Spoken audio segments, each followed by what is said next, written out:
La primera línea de Daniel 12 dice: en ese tiempo, Miguel el arcángel, que protege a tu nación, se levantará. Entonces habrá un tiempo de angustia mayor que cualquier otro desde que las naciones existen. Pero en ese tiempo, todos los de tu pueblo cuyo nombre esté escrito en el libro serán rescatados.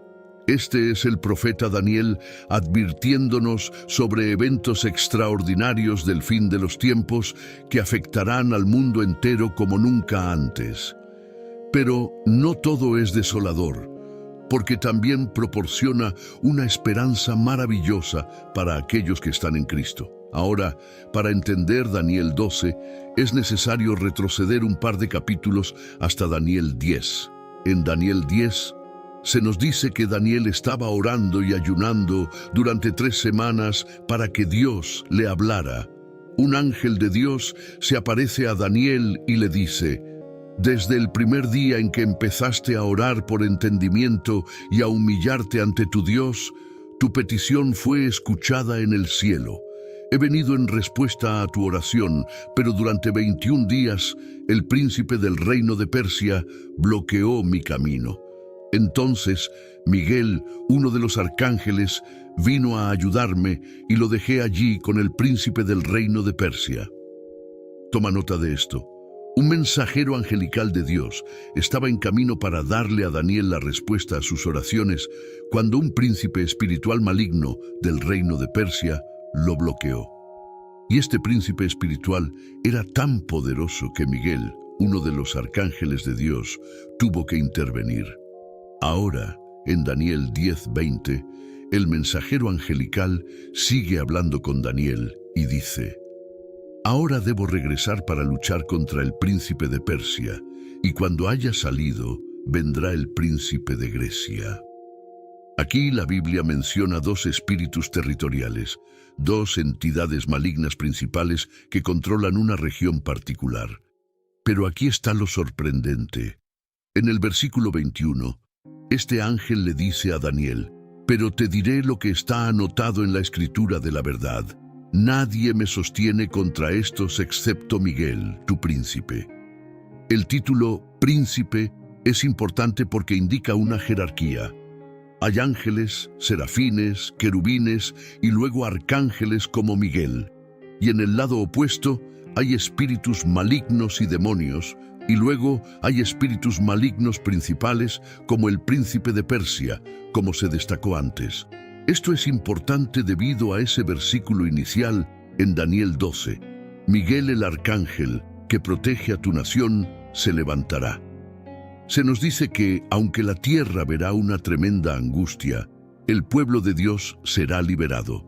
Ten esto en cuenta mientras profundizamos más en Daniel 12. Se nos dice que viene un tiempo de problemas como nunca antes ha habido desde que existe una nación. Pongámoslo en contexto. Observa todos los diferentes períodos de la historia. Se avecina un tiempo peor que el período antediluviano, que fue entre la caída del hombre y el gran diluvio de Génesis. Se avecina un tiempo peor que cuando el Imperio Romano gobernaba y había una persecución cristiana generalizada. Se avecina un tiempo peor que la Primera y la Segunda Guerra Mundial. Y lo interesante de la profecía bíblica es que la palabra de Dios se alinea con la palabra de Dios. Puedes tener personas o profetas viviendo en diferentes eras y en diferentes generaciones, y cuando Dios les da una palabra, se alinea con las Escrituras. El profeta Daniel no fue el único que profetizó sobre tiempos terribles por venir.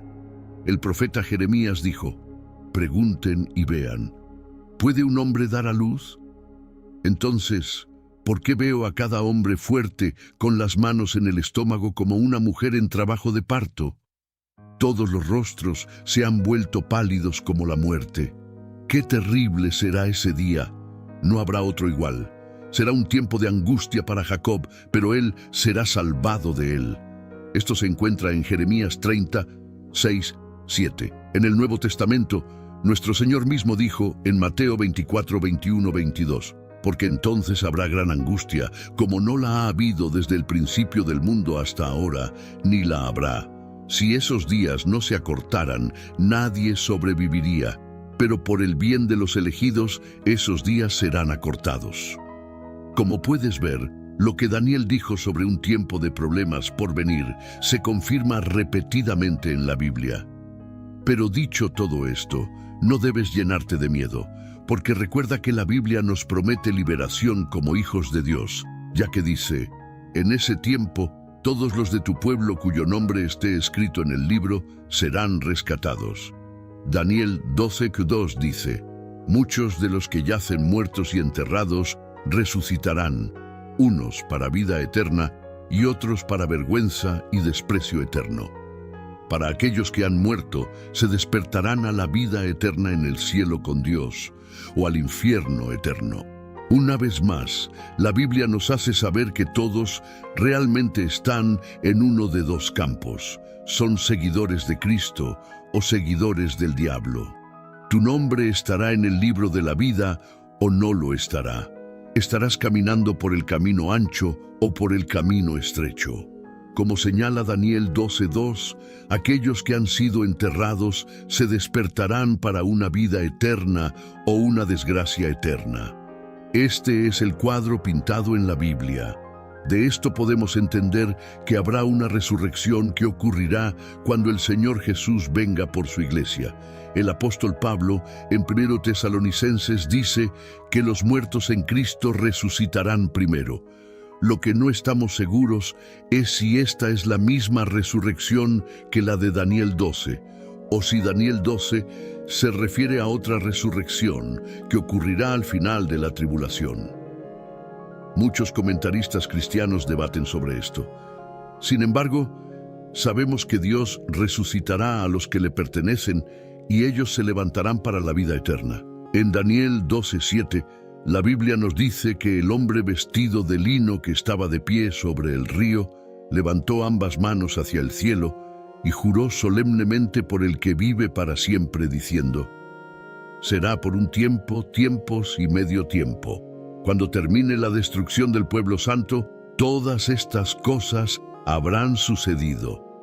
La referencia a tiempo, tiempos y medio tiempo es ampliamente entendida como representando 3 años y medio. Esta frase también se usa en Apocalipsis 12:14. Esto ha llevado a algunos eruditos bíblicos a interpretar que Daniel está hablando del período de la gran tribulación. Ahora, en Daniel 12:8, Daniel hace una pregunta que todos pensamos. ¿Cómo terminará todo esto, mi Señor? Todos sabemos que en el tiempo previo al regreso de Cristo habrá señales extrañas en algunos casos, pero señales claras sin embargo. Se nos dice que algunas de estas señales son que abundará la iniquidad, habrá hambrunas y grandes terremotos, habrá engaño religioso, ya que falsos profetas se levantarán para engañar a muchos, y habrá guerras y pestilencias. Pero Daniel pregunta, ¿cómo terminará todo esto, mi Señor? Aquí está lo que se dice en los versículos 9 y 10. Vete ahora, Daniel, porque lo que he dicho se mantiene en secreto y sellado hasta el tiempo del fin. Muchos serán purificados, limpiados y refinados por estas pruebas. Pero los malvados continuarán en su maldad y ninguno de ellos entenderá. Solo los sabios sabrán lo que significa. ¿Ves cómo continúa este tema de la separación entre la luz y la oscuridad? Hasta ahora en este capítulo sabemos que habrá aquellos en el libro de la vida y aquellos que no lo estarán. Habrá quienes resucitarán para vida eterna y otros para vergüenza eterna. Así que podemos ver que hay una línea clara dibujada. Bien contra mal, justos contra injustos. Esta separación entre el pueblo de Dios y los que hacen el mal se destaca una y otra vez. Llegamos al versículo 10 en Daniel 12 y se nos dice que algunas personas serán purificadas y limpiadas, pero los malvados continuarán en su maldad. Habrá un grupo de personas que serán malvadas y perversas en los últimos días e incluso durante el período de tribulación. Y cuando la ira de Dios se derrame sobre la tierra, ellos continuarán en su maldad. En los últimos días habrá personas que serán malvadas en pensamiento, malvadas en acciones y malvadas en su corazón. Esto se alinea con lo que dice 2 Timoteo sobre cómo habrá un cambio en la sociedad y en los corazones de muchas personas. Timoteo dijo: los hombres serán amadores de sí mismos, avaros, jactanciosos, soberbios, blasfemos, desobedientes a los padres, ingratos, impíos, sin afecto natural, implacables, calumniadores, incontinentes, crueles, aborrecedores de lo bueno. No es toda la lista, pero puedes ver que la maldad aumentará.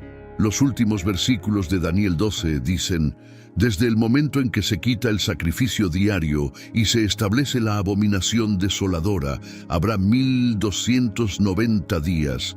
Bendito el que espera y llega a los 1365 días, pero tú sigue tu camino hasta el fin. Descansarás y te levantarás para recibir tu herencia al final de los días. ¿Qué es la abominación desoladora? Jesucristo habló de este signo del fin de los tiempos y de su regreso inminente diciendo: por tanto, cuando vean en el lugar santo la abominación desoladora de la que habló el profeta Daniel, una abominación es algo aborrecido y detestable para Dios y su pueblo, y bíblicamente hablando, la desolación implica destruir, profanar y dejar algo en tal estado que deja sin palabras a quien lo vea. La profecía de Daniel sobre la abominación desoladora se pensó que se había cumplido en la historia antigua. En un momento, el rey Antíoco Epífanes IV, que gobernó Palestina del 175 al 164 a.C., trató a Israel de manera tan horrible que ellos se rebelaron. Cuando Antíoco llegó para sofocar la rebelión, sus fuerzas entraron en el templo de Jerusalén, instalaron un altar a Zeus y ofrecieron cerdos como sacrificio. Este acto fue considerado abominable porque profanó la parte más sagrada del templo, el Santo de los Santos. Lo que hizo el rey Antíoco fue idolatría. Sin embargo, años después de Antíoco, Jesús estaba advirtiendo a sus discípulos sobre eventos futuros que marcarían el fin de los tiempos. En Mateo 24 menciona la abominación desoladora como un evento futuro porque luego advierte a las personas diciendo: entonces los que estén en Judea huyan a las montañas. El que esté en la azotea no baje a sacar nada de su casa, y el que esté en el campo no vuelva a buscar su ropa. En general, cuando lees profecías bíblicas como las del libro de Daniel, los eventos futuros no deben asustarte como hijo de Dios. Recuerda que todos aquellos cuyos nombres están escritos en el libro serán rescatados. Todos los que están en Cristo tienen esperanza. Lucas 21:28 dice: cuando estas cosas comiencen a suceder, miren hacia arriba y levanten la cabeza, porque su redención está cerca. Recientemente, escuché a un pastor decir la siguiente declaración: estoy muy preocupado por la cantidad de enseñanzas falsas y falsos profetas que han encontrado su camino en Internet. Cristianos vulnerables los escuchan como si todo lo que dicen fuera de la boca de Dios. Todo debe estar en acuerdo con lo que dice la Biblia. La profecía bíblica nos advirtió que antes del rapto habrá un gran alejamiento de la fe y, si es posible, hasta los elegidos serían engañados.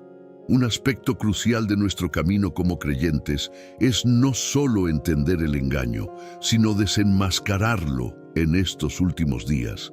Porque no es un secreto que debemos navegar en un mundo lleno de mensajes contradictorios y falsedades atractivas. Por eso la Biblia es importante, nos equipa con sabiduría para discernir la verdad del engaño. Quiero darte 4 ilustraciones de cómo el engaño está operando en este mundo y por qué es aceptado por muchos. La primera ilustración es lo que llamo el disfraz del camaleón. Imagina a un camaleón camuflándose perfectamente con su entorno, adaptando su apariencia para ocultar su verdadera identidad. Esto es similar a una persona que parece ser cristiana, habla como cristiana e incluso actúa como cristiana cuando la ves. Sin embargo, su corazón y sus intenciones están lejos de Jesucristo. Así es como el engaño en los últimos días a menudo se presenta, de maneras que imitan la verdad. El engaño hoy hace que sea difícil para una persona distinguir entre la verdad y la mentira. Jesús nos advirtió en Mateo 24:24 diciendo: porque se levantarán falsos cristos y falsos profetas, y harán grandes señales y prodigios, de tal manera que engañarán, si fuera posible, aún a los escogidos. Tal como el disfraz del camaleón requiere una observación cuidadosa, debes prestar mucha atención. Nosotros también debemos ser vigilantes y discernir, buscando la verdad inmutable que se encuentra en la palabra de Dios. La segunda ilustración es el espejismo de las ilusiones brillantes. Piensa en un viajero cruzando un desierto, sediento y cansado. En la distancia aparece un oasis reluciente que promete alivio. Sin embargo, a medida que el viajero se acerca, el espejismo se disuelve, dejando solo decepción.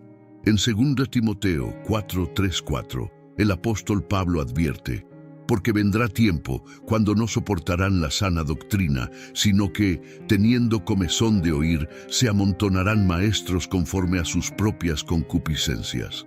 La atracción de las falsas enseñanzas puede ser tan engañosa como un espejismo, dejándonos espiritualmente sedientos.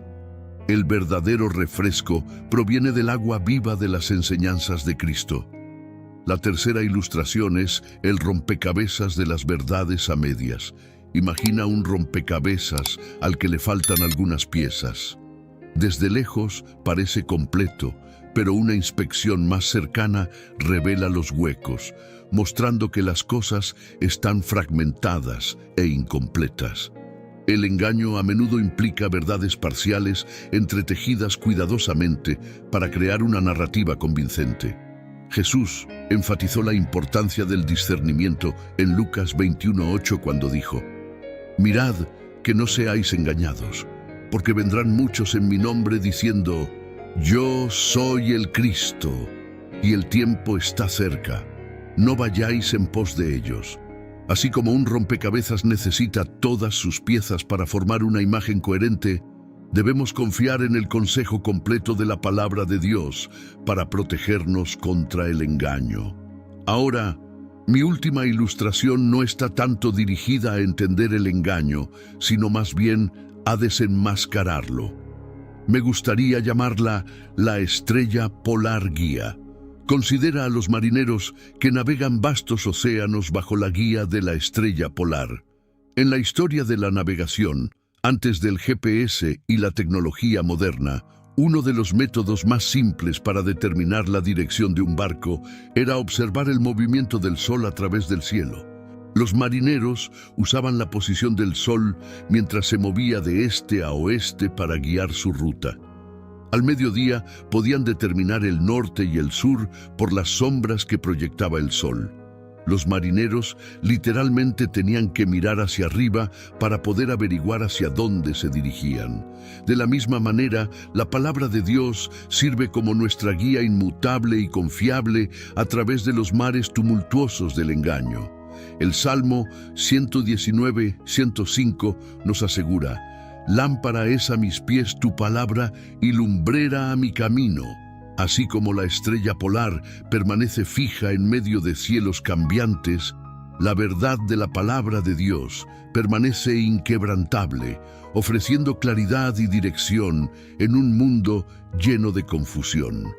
Los últimos días presentan desafíos únicos para todos los creyentes, pero no debemos dejarnos vencer por el engaño. De hecho, deberíamos ser como detectives hábiles. ¿Has visto el nivel de detalle forense al que los detectives recurren para descubrir la verdad? Agotan todas las posibles avenidas buscando la verdad. Nosotros también podemos hacer lo mismo como creyentes. Podemos descubrir la verdad y desenmascarar las falsedades siendo atentos.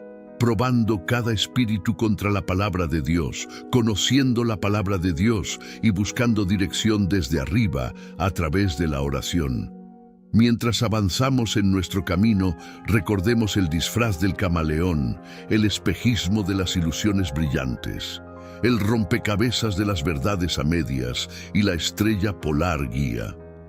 Que nuestro discernimiento esté alimentado por la fe, arraigado en la palabra de Dios y empoderado por el Espíritu Santo. El apóstol Pablo nos dijo en Efesios 6:14, «Estad, pues, firmes, ceñidos vuestros lomos con la verdad». Guardémonos con la verdad de Dios, protegidos del engaño que busca descarrilar nuestra fe. Rezo para que todos nosotros seamos creyentes vigilantes, desenmascarando el engaño con discernimiento y la verdad que está en la palabra de Dios.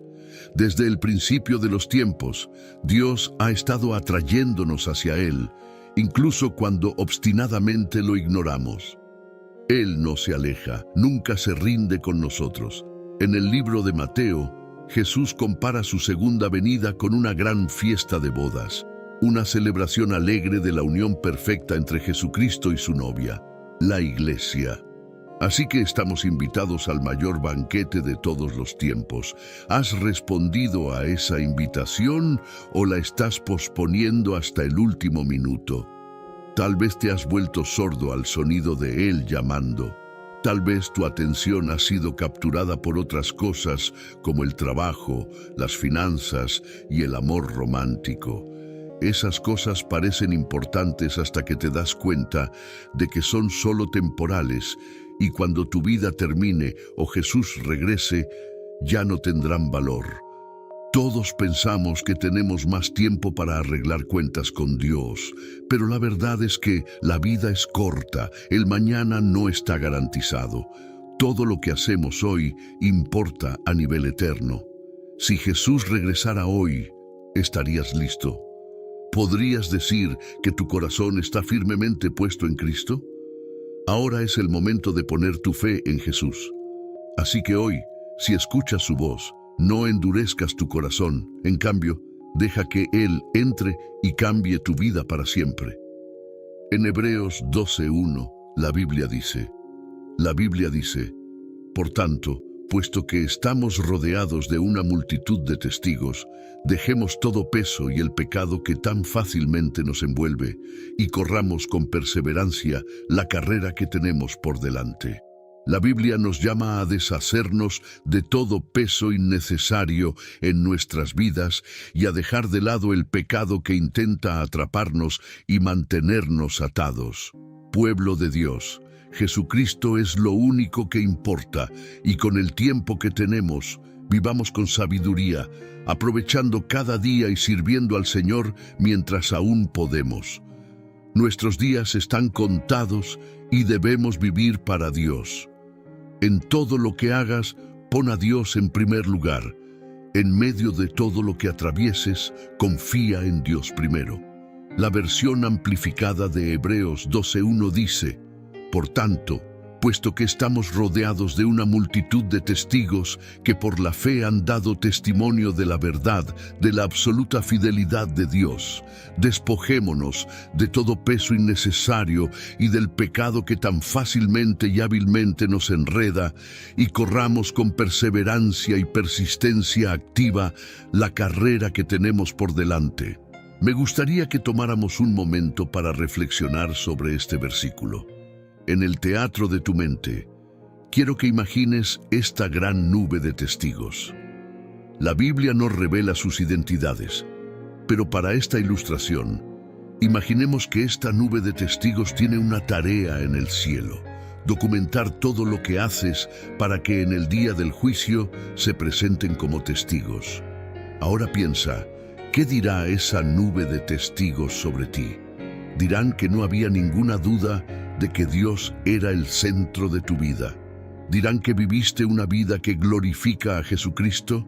Esta gran nube de testigos dirá que te escucharon despertar cada día con alabanzas en tus labios. Dirán que tu vida de oración era fuerte, Testificarán de tu carácter y dirán que eras un hombre o una mujer genuinamente de Dios. Dirán que amaste a tu prójimo. Usarán palabras como autocontrolado, humilde, orador y perdonador para describirte. ¿Qué dirá esa nube de testigos sobre ti? Para algunos, esta nube de testigos dirá que nunca te vieron orar a menos que quisieras algo. Nunca te vieron abrir la palabra de Dios y meditar en ella. ¿Qué dirán si dicen que nunca tuviste un corazón lleno de gratitud? Siempre querías más y nunca estabas agradecido por las bendiciones que Dios te dio. Pueblo de Dios, quiero que pienses por un momento, ¿qué dirá esta gran nube de testigos sobre ti? Tus ojos están llenos de codicia y envidia por cosas mundanas. Tu corazón está lleno de celos y orgullo. Dirán que te vieron menospreciar a otras personas o que te escucharon desanimar a otros. ¿Qué dirá esa nube de testigos sobre ti?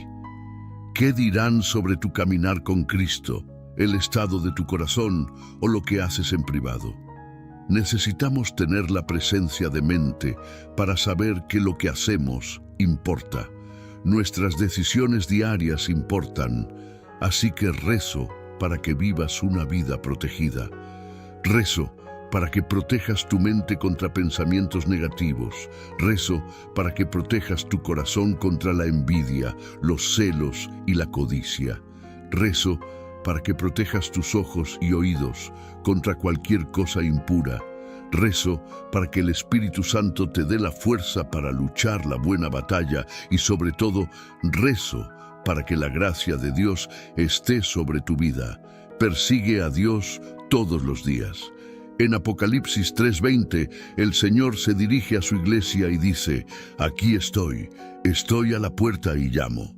Si alguno oye mi voz y abre la puerta, entraré y cenaré con él, y él conmigo. Y también me gustaría destacar que el Salmo 95:8 dice: Hoy, si escuchas su voz, no endurezcas tu corazón como en la rebelión. Abramos nuestros corazones a su voz. Si escuchas su voz, no endurezcas tu corazón. La Biblia dice que la voz que escuchas cuando oras, cuando lees su palabra o cuando eres convencido por el Espíritu Santo, no debemos endurecer nuestros corazones ni entristecer al Espíritu Santo. Te animo a que escuches y respondas al llamado de Cristo. Abramos la puerta y dejémoslo entrar para que pueda morar con nosotros y en nosotros. Una vez que hagamos esto, Él escribirá nuestros nombres en su libro de la vida. Parte de la lucha para escuchar la voz de Dios para muchos cristianos se debe a que se enfocan en cosas equivocadas, y eso es parte del engaño. El diablo quiere que pienses que todo lo demás, excepto Dios, merece tu atención total. El diablo quiere que cumplas con las demandas del mundo, pero no con lo que Dios exige de un hombre o mujer cristiano. No nos dejemos engañar por el príncipe de este mundo. No te dejes engañar por el maligno que quiere que nos enfoquemos en los placeres y la felicidad temporal que este mundo nos ofrece. El enemigo quiere que estemos despreocupados acerca de la venida de Cristo. Lucas 12, 19, 20 dice: Y diré a mi alma: Alma, tienes muchos bienes guardados para muchos años. Descansa, come, bebe y diviértete. Pero Dios le dijo: Necio, esta noche te pedirán tu alma, y lo que has preparado, ¿de quién será? Estos placeres, aunque buenos y disfrutables, no satisfacen nuestras almas ni nos traen verdadera alegría y felicidad. Pero si vivimos nuestras vidas para Dios, obedeciendo su palabra y mandamientos, seremos recompensados con vida eterna y gozo. Este es nuestro llamado en la vida. Aunque estamos en este mundo, no somos de este mundo, y por lo tanto, debemos vivir para Dios según sus estándares y su voluntad. El apóstol Pablo nos recuerda esto en Romanos 12:2 cuando dice: No os conforméis a este siglo, sino transformaos por medio de la renovación de vuestro entendimiento, para que comprobéis cuál sea la buena voluntad de Dios, agradable y perfecta. Y de nuevo se nos recuerda en Romanos 14:8, pues si vivimos, para el Señor vivimos, y si morimos, para el Señor morimos. Así que ya sea que vivamos o que muramos, del Señor somos. Entonces, ¿qué significa vivir para el Señor? Significa tenerlo como el centro de nuestras vidas, buscar su palabra antes que nuestros propios deseos egoístas, escuchar su voz entre todas las demás voces que escuchamos y hacer que nuestra misión de vida sea servirlo en todo lo que hacemos. Todo esto es más fácil decirlo que hacerlo. Es mucho más fácil para nosotros elegir hacer lo incorrecto en lugar de lo correcto. Es más fácil elegir el camino ancho en lugar del estrecho. Es más fácil elegir el mundo en lugar de Dios, porque el mundo y la carne van de la mano. Elegir a Dios significa que tienes que negarte a ti mismo. Tienes que elegir su voluntad sobre la tuya.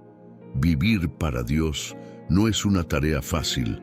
Por eso Jesús nos dice en Mateo 7:13-14, entrad por la puerta estrecha, porque ancha es la puerta y espacioso el camino que lleva a la perdición, y muchos son los que entran por ella.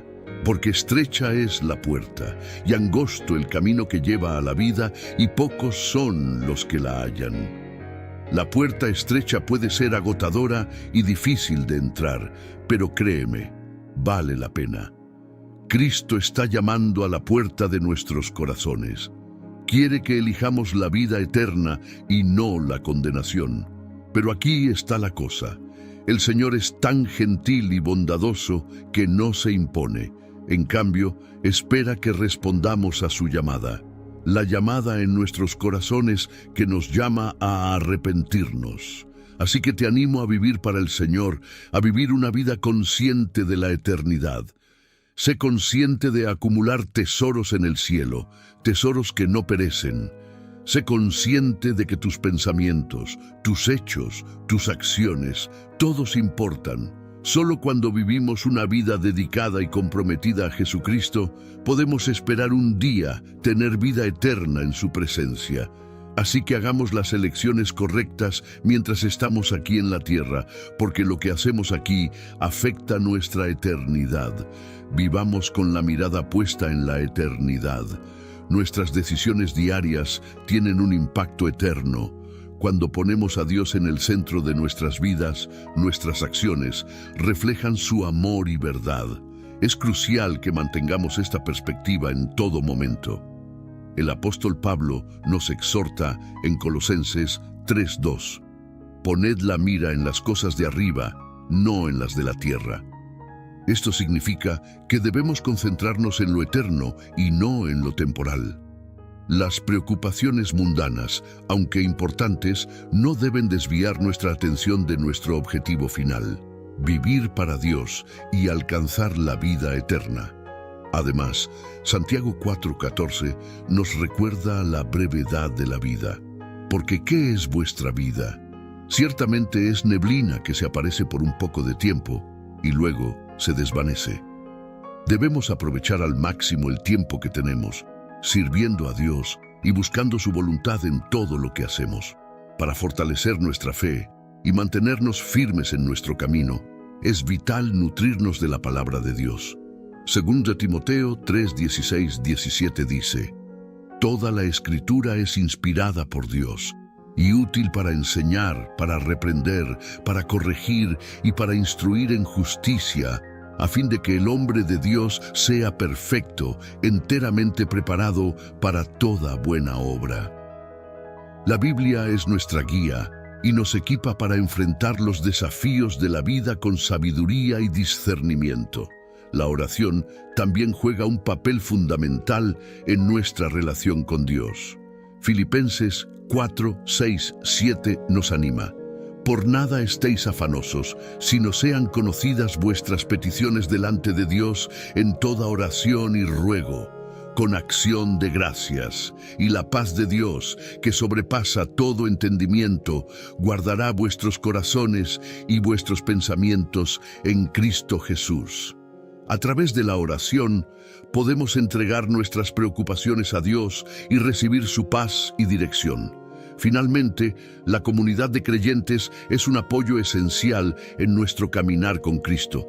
Hebreos 10, 24, 25 dice: y considerémonos unos a otros para estimularnos al amor y a las buenas obras, no dejando de congregarnos, como algunos tienen por costumbre, sino exhortándonos, y tanto más, cuanto veis que aquel día se acerca. Juntos podemos animarnos, fortalecernos y crecer en nuestra fe. En conclusión, vivamos con la eternidad en mente, poniendo a Dios primero en todo. Mantengámonos firmes en su palabra, en oración y en comunidad con otros creyentes. Así podemos vivir vidas que honren a Dios y que estén preparadas para el día en que nos encontremos con Él. Que el Señor nos guíe y nos fortalezca en nuestro caminar diario y que siempre busquemos su voluntad en todo lo que hacemos.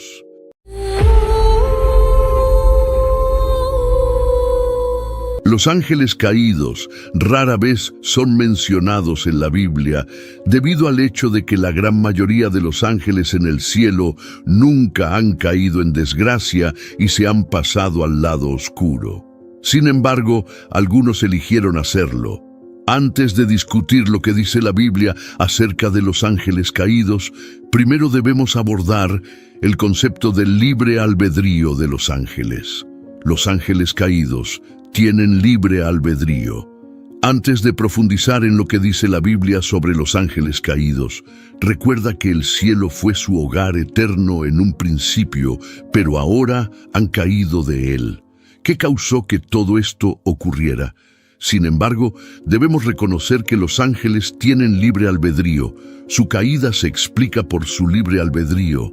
Esto es evidente en el libro de Judas 5:6, nueva versión King James. Pero quiero recordarte, aunque una vez supiste esto, que el Señor, habiendo salvado al pueblo de la tierra de Egipto, después destruyó a aquellos que no creían, y a los ángeles que no guardaron su propio dominio, sino que abandonaron su propia morada, los ha reservado en cadenas eternas, bajo oscuridad, para el juicio del gran día.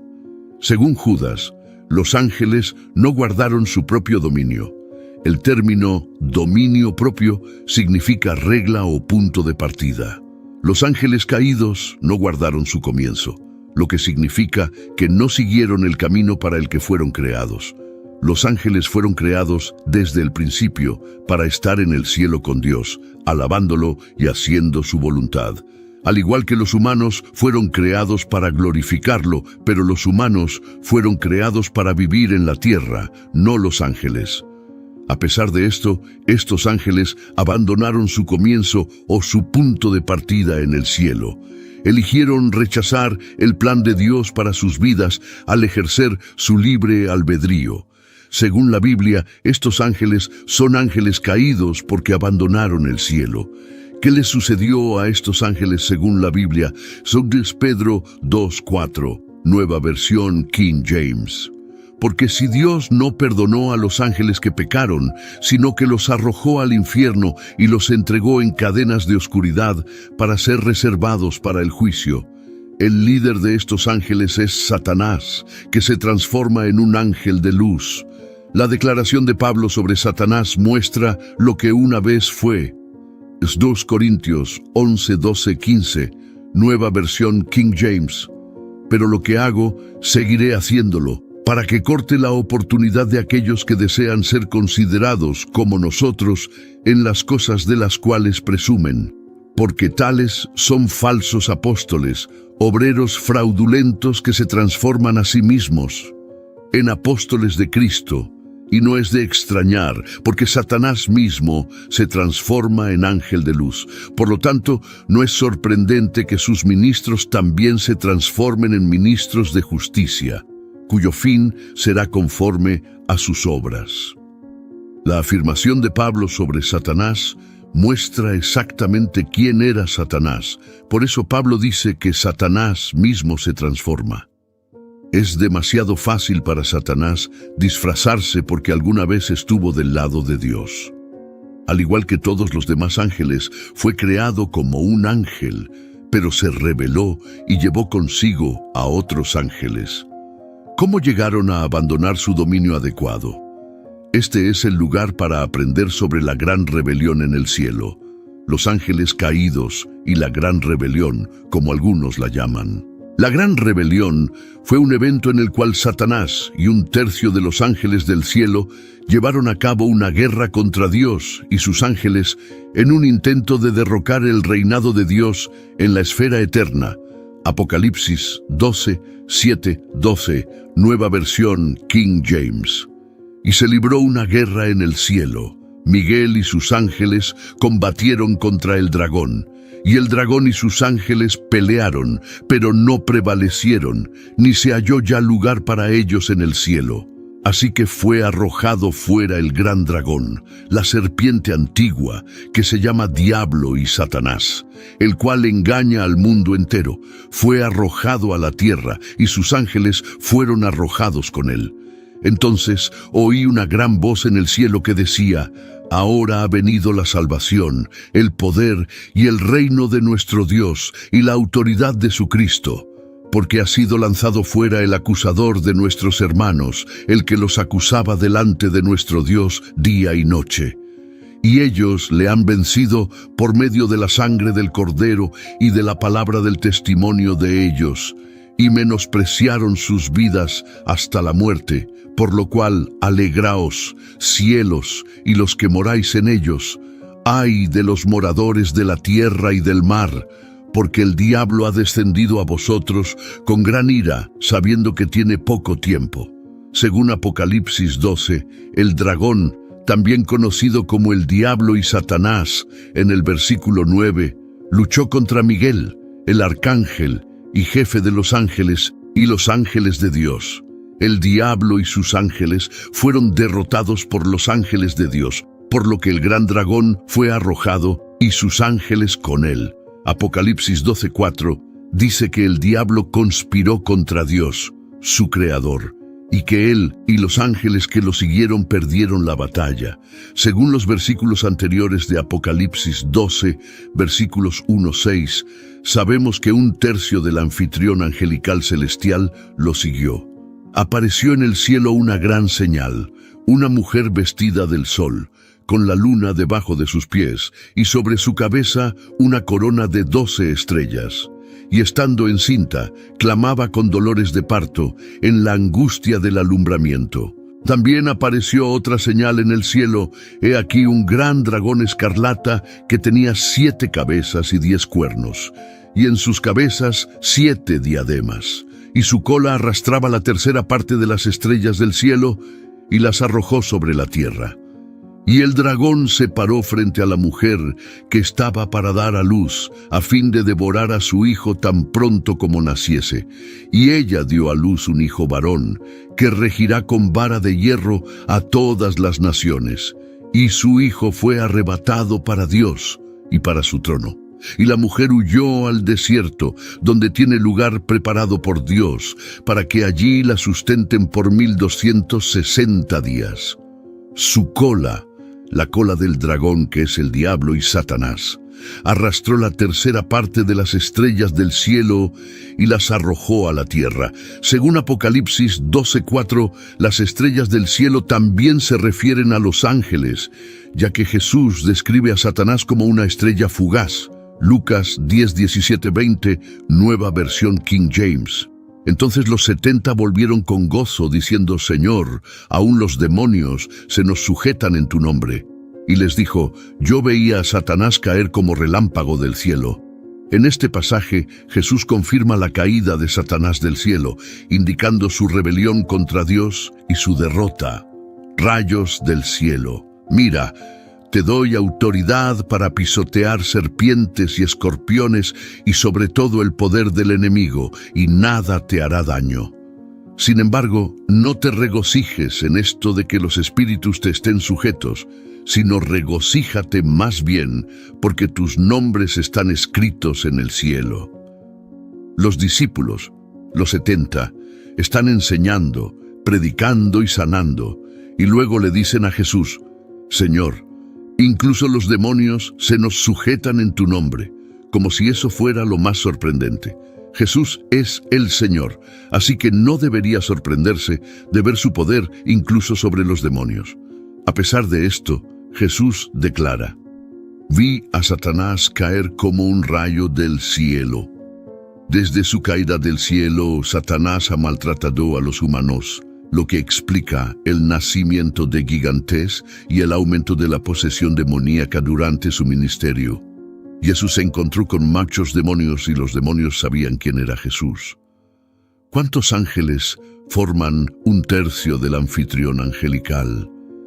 ¿Qué porcentaje del anfitrión angelical es un tercio de los ángeles? Esa es una pregunta que puede que nunca tenga una respuesta definitiva, pero podemos deducirlo al examinar lo que dice la Biblia sobre cuántos ángeles estamos tratando. Hemos conocido a algunos ángeles en las Escrituras, incluyendo a Gabriel, Miguel, los dos ángeles que descendieron a Sodoma, los ángeles que descendieron para quitar la piedra en la resurrección de Jesús, y así sucesivamente.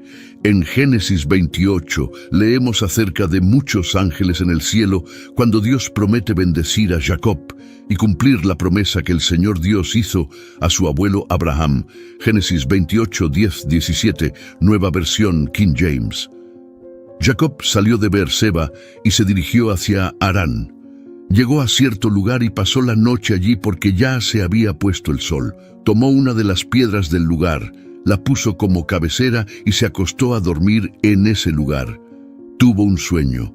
Vio una escalera apoyada en la tierra, con su extremo superior tocando el cielo y ángeles de Dios subiendo y bajando por ella. A su lado estaba el Señor que le dijo: «Yo soy el Señor, el Dios de tu abuelo Abraham y el Dios de tu padre Isaac. La tierra en la que estás acostado te la daré a ti y a tus descendientes. Tu descendencia será tan numerosa como el polvo de la tierra.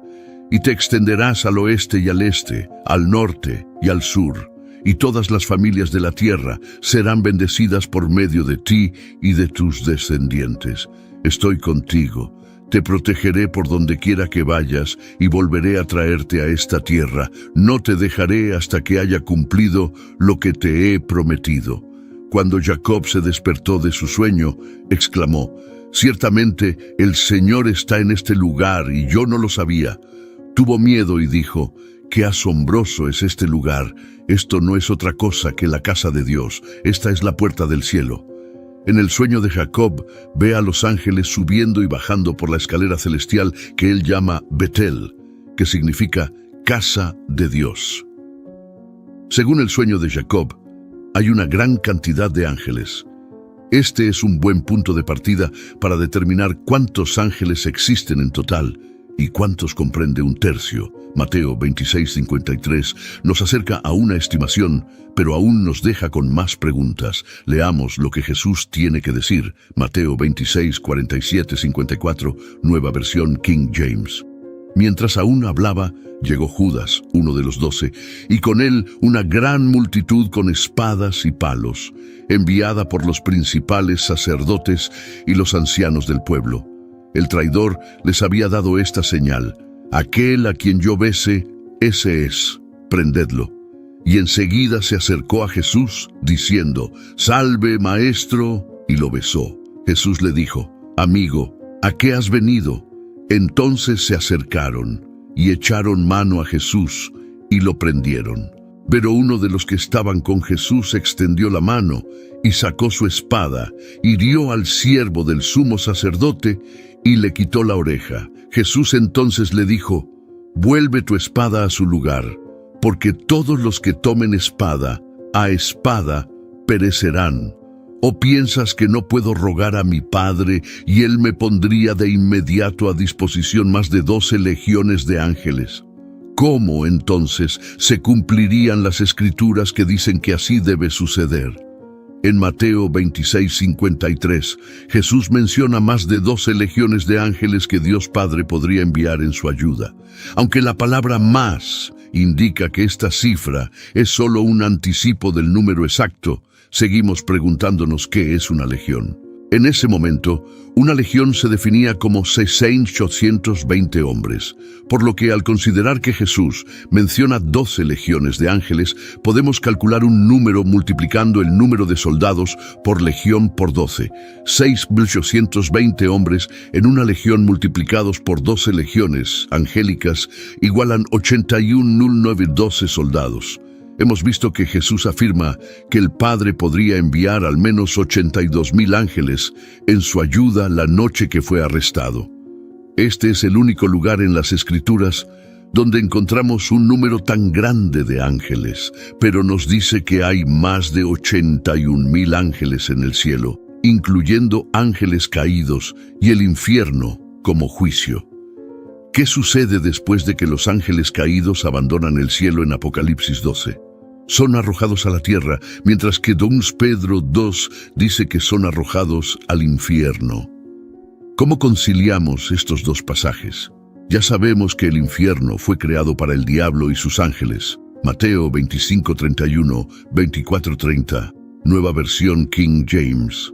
Cuando el Hijo del Hombre venga en su gloria y todos los ángeles santos con él, entonces se sentará en su trono de gloria.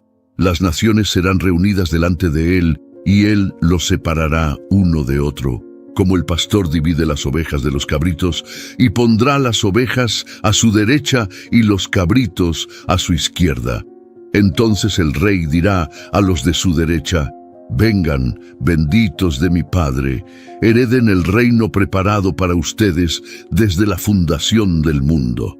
Porque tuve hambre y ustedes me dieron de comer, tuve sed y ustedes me dieron de beber, fui forastero y ustedes me recibieron en su casa, estuve desnudo y me vistieron, enfermo y me visitaron, estuve en prisión y vinieron a mí. Entonces los justos le responderán diciendo: Señor, ¿cuándo te vimos hambriento y te alimentamos, o sediento y te dimos de beber? ¿Cuándo te vimos como forastero y te recibimos, o desnudo y te vestimos? ¿Cuándo te vimos enfermo o en prisión y fuimos a visitarte? Y el rey les responderá: de cierto les digo que en cuanto lo hicieron a uno de estos mis hermanos más pequeños, a mí lo hicieron. Luego también dirá a los de su izquierda: apártense de mí, malditos, al fuego eterno preparado para el diablo y sus ángeles. Porque tuve hambre y no me dieron de comer, tuve sed y no me dieron de beber, fui forastero y no me recibieron, estuve desnudo y no me vistieron, enfermo y en prisión y no me visitaron. Según Mateo 25:41, el fuego eterno, infierno, fue preparado para el diablo y sus ángeles.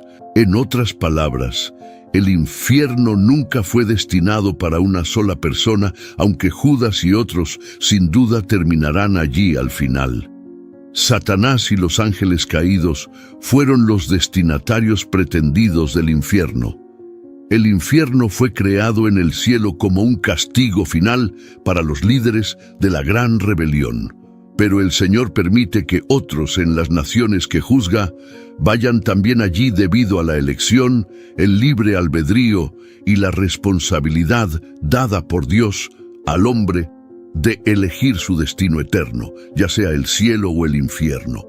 Y es al infierno a donde Satanás y los ángeles caídos, el tercio que se rebeló junto a él, irán al final de todas las cosas. Dios ejercerá su ira sobre aquellos que se han rebelado contra él, y Satanás y los ángeles caídos no escaparán indemnes. Hemos visto aquí que los ángeles caídos existen, a pesar de que la idea de haber caído de la gracia es difícil de entender para algunos de nosotros. Nos gustaría creer que los ángeles no pueden caer, pero la historia bíblica demuestra lo contrario. Se sabe que los ángeles caídos son un tercio del anfitrión angelical que sigue a Satanás en la gran rebelión y trata de derrocar a Dios y su trono para tomar el control del cielo. También sabemos que el intento fue un fracaso colosal y que Satanás y sus ángeles rebeldes fueron expulsados del cielo. algunos ángeles caídos que ahora están en el infierno y otros que están en la tierra siguen caminos separados. Según Génesis 6, los ángeles caídos se mezclaron con los humanos y tuvieron hijos gigantes con mujeres humanas. 3 verdades para recordar sobre Satanás y los ángeles caídos. Jesús y Satanás no son opuestos iguales. Es un error grave considerar a Dios y al diablo como polos opuestos. Esto le da a Satanás mucho más crédito del que merece.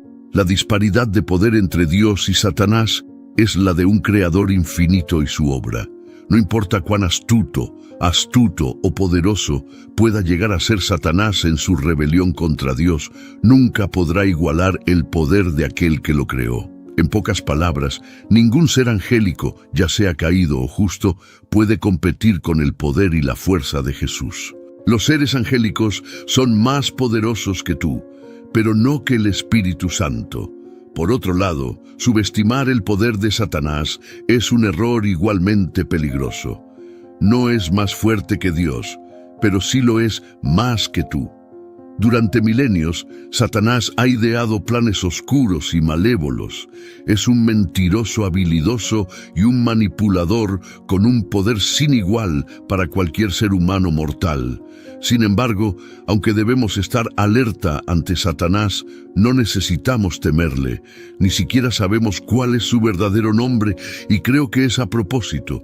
Es una pista sutil de que ni siquiera es una amenaza lo suficientemente grande para Dios como para justificar conocer su nombre. Entonces, aunque Satanás o cualquier ser angélico caído podría derrotarnos fácilmente, no tenemos nada que temer si eres seguidor de Jesús. El Espíritu Santo te ha unido a Él, por lo que el diablo no tiene poder sobre ti, excepto el que le permites tener. La derrota de Satanás fue predicha desde el principio. Podemos ver el fin desde el principio en los primeros capítulos de Génesis, cuando Dios declara al serpentario derrotado, incluso después de que logra llevar a Adán y Eva por mal camino. Esto es lo que Dios le dice al serpentario: pondré enemistad entre tú y la mujer, y entre tu descendencia y la suya. Él te aplastará la cabeza, y tú le aplastarás el talón. Génesis 3:15. Y vemos esta promesa cumplida en el sacrificio de Jesús. A pesar de haber recibido un golpe fatal, Jesús aplastó la cabeza de la serpiente mientras entregaba su espíritu. Esperamos con ansias el día en que su promesa se cumpla plenamente, y esa antigua serpiente, que es el diablo y Satanás, será arrojada a un lago de fuego para no hacer daño ni ser herido nunca más. Apocalipsis 20. Gracias a la cruz de Cristo tenemos esta esperanza. Permanezcan preparados para la guerra espiritual.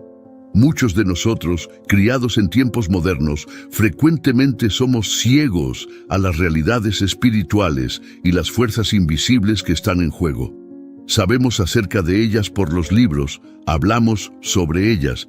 Sin embargo, pocos de nosotros realmente participamos en ellas. Al hacerlo, podemos exponernos a un ataque espiritual. La forma más rápida de perder una batalla es no darse cuenta de que está involucrado en una. El poder de Jesús va mucho más allá de las palabras en una página y la esperanza de después de la muerte. Cada día, batallas espirituales se libran a nuestro alrededor. Si queremos ser guerreros espirituales eficaces, debemos enfocarnos en la oración, sintonizar nuestros corazones con la presencia muy real de Dios y cultivar el discernimiento mientras buscamos hacer la obra de nuestro Padre. Nuestro adversario es formidable, pero nuestro Dios lo es aún más. Espero que hayan encontrado esta exploración sobre los ángeles caídos y el plan divino interesante y esclarecedora. La historia de los ángeles caídos nos recuerda no solo la realidad de la batalla espiritual, sino también el poder redentor de Dios a través de Jesucristo. Si aprendieron algo nuevo hoy o encontraron inspiración en esta historia, por favor, compártanlo en los comentarios a continuación.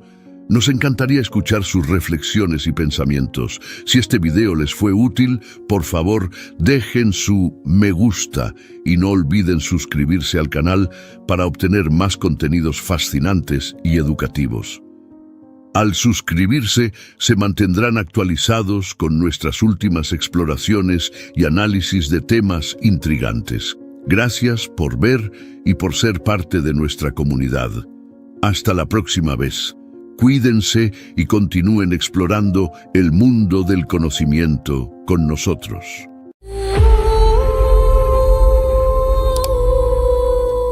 Lo que hará el anticristo en 2024 es impactante. Hay un sentido palpable de urgencia en el aire. Es claro para todos los que creen en la línea profética de Dios que el reloj está marcando el tiempo, y es esencial. El mundo, sin lugar a dudas, se encuentra en una encrucijada donde se desarrolla la línea profética de Dios, y debido a las señales de los tiempos en los que vivimos, la urgencia en nuestros corazones debe reflejar la urgencia de los tiempos. Hay un cambio evidente ocurriendo en nuestro mundo, y un mensaje que no debemos ignorar. El título de nuestro sermón es «Lo que hará el anticristo en 2024 es impactante». Puede sonar sorprendente e incluso inquietante, pero es imperativo que abordemos este tema con mentes y corazones abiertos. Como creyentes, no solo es nuestro deber, sino también nuestro llamado, discernir las señales de los tiempos y entender la batalla espiritual que se libra en nuestro mundo hoy en día. El propósito de nuestro sermón hoy es doble: llamar su atención sobre la presencia muy real del espíritu del anticristo en medio de nosotros, y arrojar luz sobre cómo este espíritu está preparando el terreno para lo que podría ser una serie impactante de eventos en el año 2024. Nos encontramos en una encrucijada en la historia, donde las mareas de oscuridad y engaño están aumentando, y el reloj avanza hacia lo que podría ser un momento crítico en la historia humana. Para establecer una base bíblica para nuestro sermón, volvamos a las palabras inspiradas del apóstol Juan, que se encuentran en las primeras y segundas epístolas de Juan. En 1 Juan 4:3, leemos estas palabras: «Pero todo espíritu que no confiesa a Jesús no es de Dios, sino del anticristo, del cual ya habéis oído que viene, y que ahora ya está en el mundo». Notemos la verdad profunda transmitida en este verso. El espíritu del anticristo no es simplemente una amenaza futura, es una realidad presente que ya está trabajando en nuestro mundo. Hay un movimiento en esta tierra del espíritu del anticristo. Está sucediendo en nuestras naciones, en nuestras instituciones, en la televisión, en las películas e incluso en nuestros vecindarios locales. Existe un verdadero espíritu del anticristo.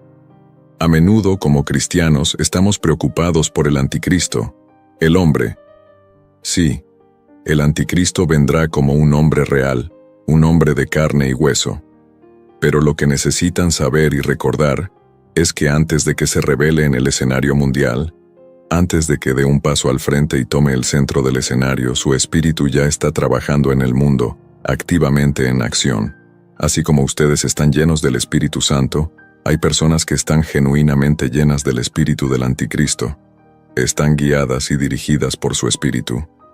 No necesitan ser teólogos para ver el espíritu del anticristo tomando el control del mundo secular. En 1 Juan 2:18, Juan nos advierte: «Hijitos, ya es el último tiempo, y según vosotros oísteis que el anticristo viene, así ahora han surgido muchos anticristos. Por esto conocemos que es el último tiempo».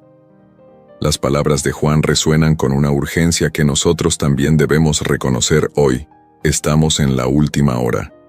Nos dice que incluso en su tiempo había muchos anticristos, aquellos que se oponían a Cristo y buscaban apartar a las personas de su verdad. Ahora pueden preguntarse, ¿por qué es esencial enfocarse en el espíritu del anticristo en lugar de obsesionarse con un individuo específico? La razón es clara. Al entender el espíritu que se opone a Cristo, podemos reconocer mejor sus manifestaciones en el mundo que nos rodea.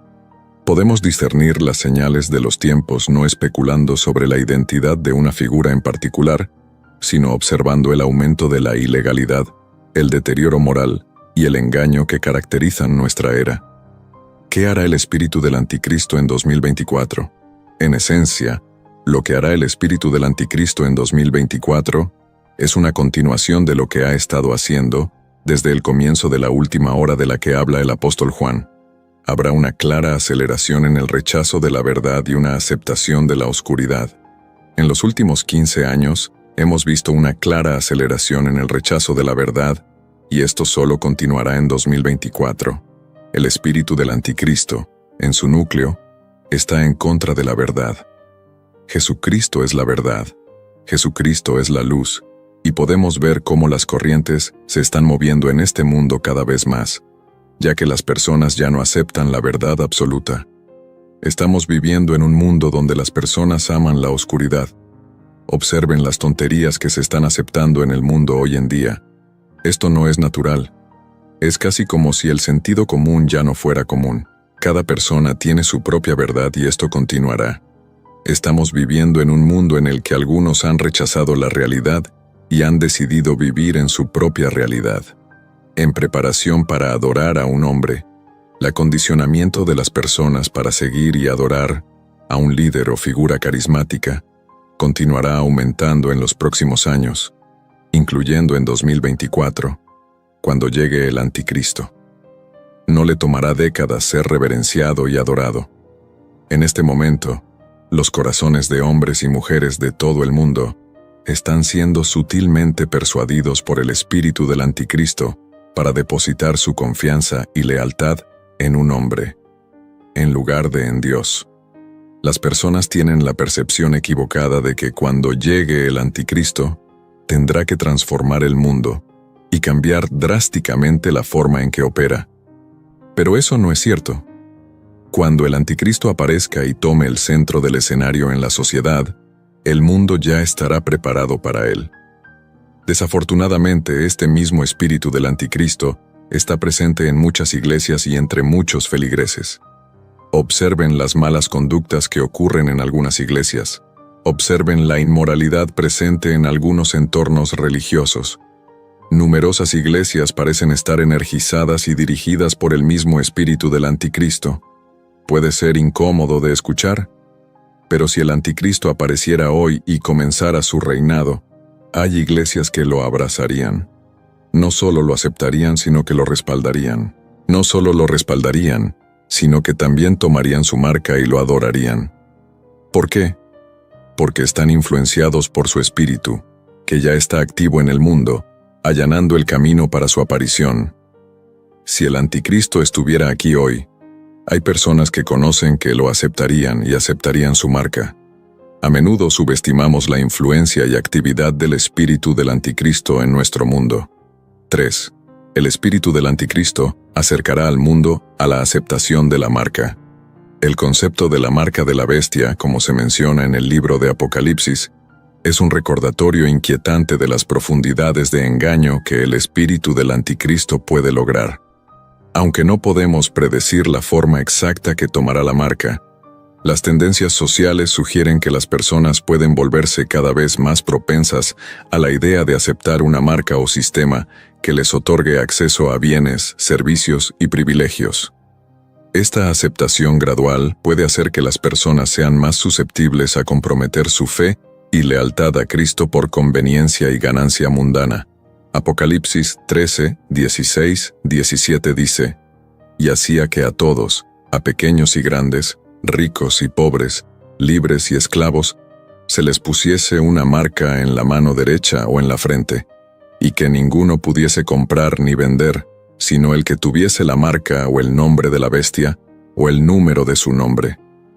Durante generaciones, eruditos, teólogos y santos de Dios han reflexionado sobre esta profecía, considerándola como un escenario distante en un futuro inimaginable. Sin embargo, con la velocidad del avance tecnológico y los cambios societales que estamos presenciando hoy en día, esta profecía parece menos como una visión lejana y más como una realidad inminente. La era digital ha traído consigo capacidades que solo podíamos soñar hace unas décadas. El mundo en el que vivimos hoy es completamente diferente al mundo en el que vivíamos hace 40 años. Los vehículos a través de los cuales me están escuchando ahora simplemente no existían y eran inimaginables. Tecnologías biométricas como el reconocimiento facial y de huellas dactilares se han vuelto comunes. Chips RFID y tecnologías de comunicación de campo cercano, NFC, están integrados en nuestra vida cotidiana, desde pagos sin contacto hasta entradas sin llave. Además, hay un impulso global hacia una sociedad sin dinero en efectivo, donde las monedas digitales y las transacciones en línea se están convirtiendo rápidamente en la norma. Estos desarrollos representan la infraestructura que teóricamente podría respaldar el tipo de sistema descrito en Apocalipsis 13. Además, la creciente interconexión mundial y la convergencia de los sistemas financieros globales significan que implementar un sistema universal como el descrito en la profecía es más factible ahora que nunca antes. Estamos en la última hora, damas y caballeros. Las recientes y sin precedentes eventos, especialmente en los últimos 5 años, han demostrado la capacidad del mundo para unirse y adoptar soluciones unificadas. Esta unidad, aunque prometedora en muchos aspectos, también prepara el escenario para un líder o sistema mundial singular para ejercer la influencia descrita en Apocalipsis. En esencia, aunque no podemos afirmar definitivamente que estemos al borde de presenciar el cumplimiento de Apocalipsis 13, 16, 17, las piezas del rompecabezas están claramente sobre la mesa. El mundo nunca ha estado tan preparado tecnológica y sociopolíticamente para que estos eventos ocurran. Esto es un recordatorio sobrio de la relevancia atemporal de las antiguas profecías y la necesidad de estar vigilantes en estos tiempos cambiantes. El espíritu del anticristo en 2024 continuará trabajando hacia este objetivo. 4. El aumento del pecado y la ilegalidad en la profecía bíblica. Uno de los títulos que destaca prominentemente en la profecía bíblica es el hombre de la ilegalidad. Esta descripción proporciona información sobre el carácter y la naturaleza de una figura del fin de los tiempos que se opone fuertemente al orden divino y la ley de Dios. Este título pinta la imagen de una persona que encarna el caos, la rebelión y un desprecio flagrante por la justicia. El hombre de la ilegalidad es, en muchas interpretaciones, sinónimo del anticristo, una figura que se profetiza surgirá en los últimos tiempos, guiando al mundo por el camino equivocado con su engaño y carisma. La creciente ilegalidad observada en el mundo de hoy es un testimonio de la influencia omnipresente del espíritu del anticristo a medida que las sociedades se alejan de los estándares divinos y los valores bíblicos. El espíritu que impulsa a la humanidad hacia la ilegalidad gana impulso a medida que los tiempos en que vivimos reflejan las profecías, mostrando un claro aumento en la desobediencia contra los absolutos morales y la verdad espiritual. El caos, la decadencia moral y la rebelión intensificada contra el orden divino son etapas preparatorias para la manifestación final del anticristo. A medida que avanzamos hacia 2024, la trayectoria parece clara. A medida que el espíritu del anticristo se arraiga aún más, podemos anticipar un aumento en la ilegalidad en todo el mundo. Este espíritu, ya activo e influyente, continuará socavando los límites morales, facilitando un clima propicio para el surgimiento del anticristo. Al aprovechar las vulnerabilidades sociales y capitalizar la predisposición de la humanidad hacia el pecado, el espíritu del anticristo está preparando el terreno para un futuro donde la ilegalidad no sea la excepción, sino la norma. Cuando observamos el mundo hoy en día, presenciamos un creciente alejamiento de los valores morales y éticos. Las líneas entre lo correcto y lo incorrecto parecen difuminarse a medida que las normas sociales se apartan de los principios establecidos en la palabra de Dios. En 2024, esta tendencia es probable que se intensifique, lo que llevará a un aumento en la ilegalidad que desafiará los mismos fundamentos de la sociedad civil. El espíritu del anticristo prospera en un ambiente donde prevalece el relativismo moral, lo que facilita que las personas racionalicen comportamientos que son una clara desobediencia a los mandamientos de Dios. El espíritu del anticristo no está esperando una fecha futura para hacerse conocer. Ya está activo y próspero hoy. Observen los males del pasado, la maldad que hemos leído en las Escrituras. No son solo historias del pasado, se están manifestando ante nuestros propios ojos. Han escuchado las historias de Sodoma y Gomorra, ciudades tan malvadas que atrajeron el juicio ardiente de Dios. Les han contado sobre los días de Noé, un tiempo tan corrupto que Dios purificó la tierra con un diluvio. ¿Y quién puede olvidar a Babilonia, la personificación del orgullo humano, la arrogancia y la desafío contra el Altísimo? Ahora, escúchenme bien. Los pecados, la maldad, las depravaciones de esos tiempos no desaparecieron en el aire. Han resucitado, se han renovado y se han vuelto a empaquetar para nuestro tiempo. El mundo moderno, mis amigos, es un crisol de cada cosa vil que alguna vez desafió a Dios. Es como si el diablo tomara un poco de cada una de esas épocas de la historia, las mezclara para crear el mundo en el que vivimos ahora. No se dejen engañar, no hemos progresado, hemos retrocedido. El pecado puede usar una máscara diferente, pero su rostro es el mismo. El pecado puede tener herramientas modernas, pero su intención es antigua. El diablo no necesita inventar nuevos pecados, simplemente reutiliza los antiguos para una nueva generación. Permítanme decirles algo. La conveniencia del pecado en nuestros días debería aterrarnos. Hubo un tiempo en que el pecado requería esfuerzo, cuando tenías que aventurarte en el mundo para encontrarlo. Pero ahora, el pecado lama a nuestras puertas, llega directamente a nuestros hogares. Acecha en los dispositivos móviles que sostenemos en nuestras manos. Estamos en una era digital donde la maldad está a solo un clic de distancia. Es un mundo donde nuestros hijos, justo bajo nuestros techos, pueden estar expuestos a cosas que harían que Sodoma se sonrojara. Un mundo donde la tentación no está a la vuelta de la esquina, sino justo en nuestros bolsillos. Pero permítanme recordarles que esto no sucede por casualidad. Está orquestado. Es un esfuerzo conjunto del espíritu del anticristo para adormecernos, para sensibilizarnos, para hacernos aceptar lo inaceptable y para preparar al mundo para el hombre de la ilegalidad y el hombre del pecado. Es el plan del diablo hacer que el pecado sea tan común, tan prevalente, que ya no lo veamos por lo que realmente es: una rebelión contra un Dios santo. No estamos esperando la llegada del anticristo. Mis amigos, su espíritu ya está aquí, trabajando tras bastidores, manipulando las cuerdas, dando forma a culturas y sociedades, y haciendo que lo anormal parezca normal. Esta es la estratagema del diablo para preparar al mundo para el surgimiento eventual de su elegido. El mundo está al borde del precipicio con el espíritu del anticristo más potente que nunca. Como creyentes, debemos equiparnos con la armadura de Dios, fortalecer nuestra fe y brillar como faros de luz en la oscuridad envolvente.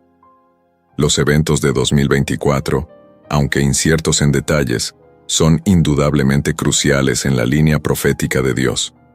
Seamos diligentes, no solo espectadores, sino guerreros activos por Cristo, manteniéndonos firmes contra la marea engañosa y anunciando el reino de Dios. El momento de prepararse y actuar es ahora, porque la hora está realmente avanzada.